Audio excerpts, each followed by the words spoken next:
taking your calls live tonight. Out to the lines, Brenda in Arkansas. Hi, Brenda. Hi. Hi, Love dear. your show. Thank you. What's your question?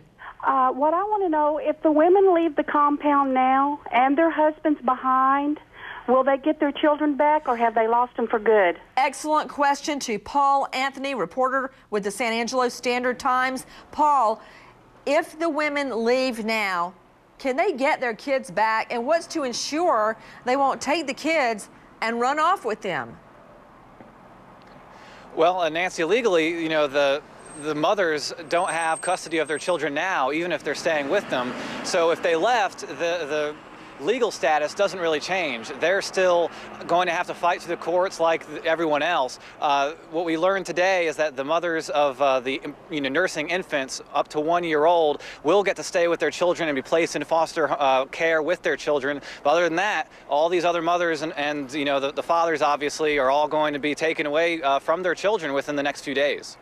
Out to a special guest joining us tonight. Stacey Brosnan is with us. She's a lactation expert and also a certified nurse and midwife. And for those of you that are not familiar with CNMs, that means she has a nursing degree or more, plus a degree in normal spontaneous vaginal deliveries. She delivers babies and has gone to school to learn to do that. Stacey, there have been legal motions, I've never seen anything like it, asking for mothers who are breastfeeding to be able to be with their children. Paul Anthony has just revealed that that has been allowed in certain cases. But the reality is, even if they're not with their children, they can pump, right?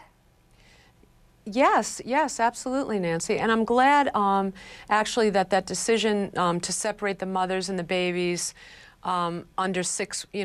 over 6 weeks was reversed, because it's very important to keep those mothers and nursing babies together. Why? Well, you'd be interrupting a biological process that's time-tested. Those babies need the immunological properties of breast milk. They need the nutritional specificity of breast milk. No, colostrum's only in the first couple of days. Right. But breast milk, continues to provide immunological benefits to a baby in the first year of life. And the American Academy of Pediatrics insists, actually, that mothers breastfeed their infants for the first year because of those nutritional and immunological benefits. Now, back to you, Paul Anthony, joining us with the San Angelo Standard-Times. Paul, doesn't this apply to children 1 year and under? Right, just the children 1 year and under. There's 18 mothers who have children that are that young, that are potentially nursing. The judge today told Child Protective Services here that she did want those mothers to be placed with the children. That was not what CPS had planned to do. The judge kind of overruled them without making an official order, but basically said she wanted those children to be placed with their mothers. Okay, very quickly, Susan Rosgen, CNN correspondent, also joining us there in San Angelo. Susan, in a nutshell, why have the mothers been separated from the children to start with? Because child abuse investigators here in this case, Nancy, are afraid that the mothers might coach those children, might talk to them about this case, might encourage them to lie about the case.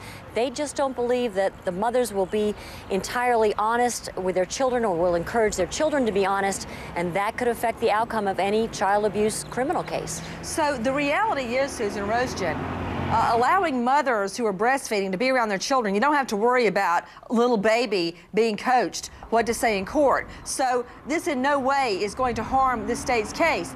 And to Paul Anthony with San Angelo Standard-Times, the fact is, the authorities have been given reason to believe the children are being coached to lie. The parents have lied.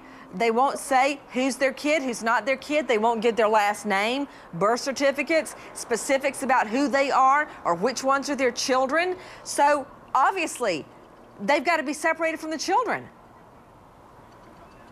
Well, that's certainly the argument that CPS has used.